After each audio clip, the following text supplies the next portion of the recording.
ஆதியிலே தேவன் வானத்தையும் பூமியையும் அதிலுள்ள யாவற்றையும் படைத்தார். அவை எல்லாவற்றையும் பார்த்தபோது நன்றாகவும் அற்புதமாகவும் இருந்தது. தேவன் படைத்த அனைத்தும் நன்றாக இருந்ததால் அது அவருடைய வல்லமையையும் மகத்துவத்தையும் வெளிப்படுத்தியது.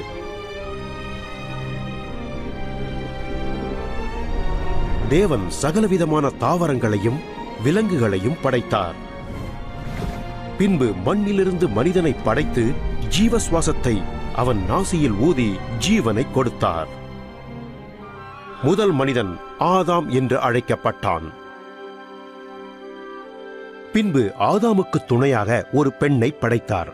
அவள் ஏவாள் என்று அழைக்கப்பட்டாள்.